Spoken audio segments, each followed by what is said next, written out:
Alright, here's a little video of the insides of the radio. I guess real quick, we'll start with the switch. This is a double pole, double throw switch. Green wire constitutes or represents its power for the Bluetooth. Yellow wire is the antenna connection. So they plug in over here. Black is main ground, red is main power, green is Bluetooth power, yellow is the antenna. When these are connected, you have your antenna signal. Capacitors that were replaced are right here, right here, right here, and down here. Come over here. Alright, we got two orange wires. You'll be able to see better in the photos where they go, but the orange wires are for auxiliary input. You can see the green wire here connects to the power converter for the Bluetooth. Yellow wire right here, and there's a yellow wire down there beneath that pink wire. I did remove a wire from this radio. I don't remember what color it was. Sorry, but it goes from the circuit board where that yellow wire goes in to where this yellow wire goes. It is like a light colored wire, and it connects on the other side of the small circuit board right here.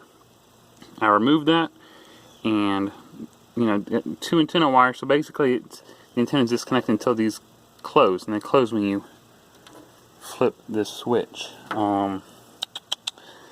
On the, I don't know how it's going to show up, down there for the USB port, right down there, on the two sides of the actual plug, you can see like some elbows sticking up. I had to fold some wire because the screws right here, they were squeezing the plug together. Let's see, other things. Alright, so here's the business end of the radio. It's the USB port. It's only for power. There's no USB input. This is the auxiliary port. I just drilled out one of the vent holes. They look sort of like these.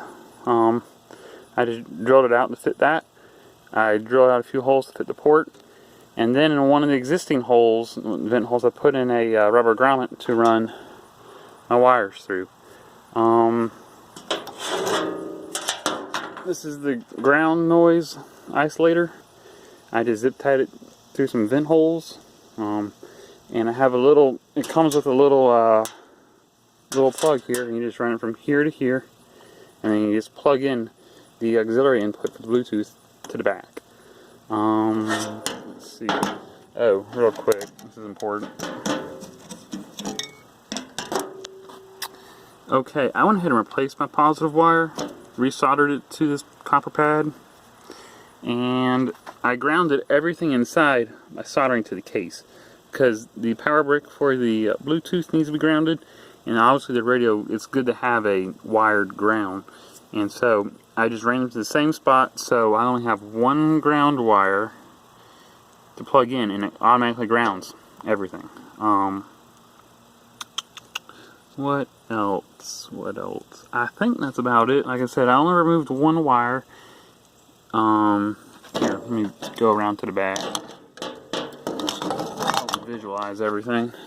Okay, there'll be more pictures, but I know this looks crazy, but this spot right here, that big blob right above my finger, that is where the yellow wire solders to, and that you need to remove the previous wire. One yellow wire solders here, and then the other end of that wire that you remove is where the other yellow wire goes. That's for the antenna.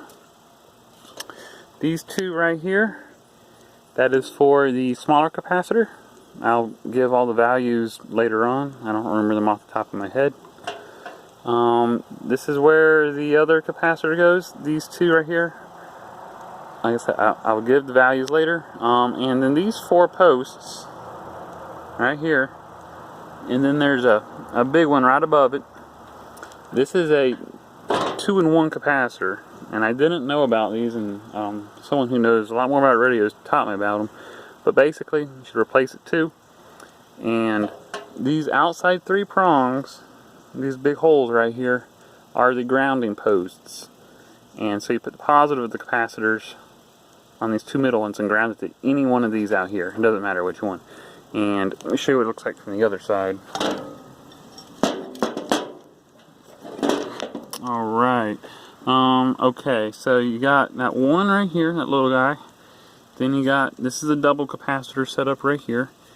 The blue represents a different temperature rating. I mistakenly bought a lower temperature rating one. It still works, so I ain't removing it. And then the other capacitors down there. If I remember right, the big capacitor is like a large silver can. And then these other 2, this guy and this guy, they're black. And they got like a yellow stripe on. I don't remember. The important thing to remember about the capacitors is to make sure you get the polarity right. Like I said, I'll list all the values. Oh yeah. For the auxiliary input, down there, you see that little striped resistor right above my finger and that orange wire? There's 2, okay, here's how it works. The auxiliary input, which is the Bluetooth, is stereo. Okay? These radios are mono. So you have to convert stereo to mono. Otherwise it ain't going to play right. So there's 3 posts on that jack down there, which is where that resistor sits. What you need to do, and like I said, I don't remember right now how it's supposed to be connected. I gotta look it up. But anyways, you gotta use a resistor to convert the stereo to mono. And actually I do remember now. One of these orange wires is ground on this potentiometer, and that is the ground that you use for the jack. And the ground blade is the longer one on the back end, and then the other one of these is, which is this. Okay, this is the ground right here. I know that for a fact. And then this is power input.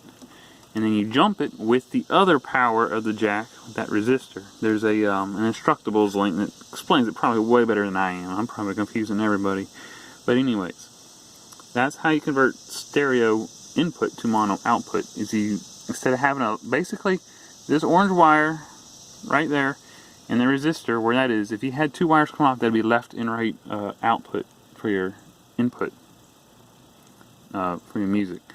You need to convert it to mono, and you just use a resistor. I think I use a 180 ohm resistor, and you just jump that right over. And then the other connection is the ground. That gets up here, and then that's where the audio input goes.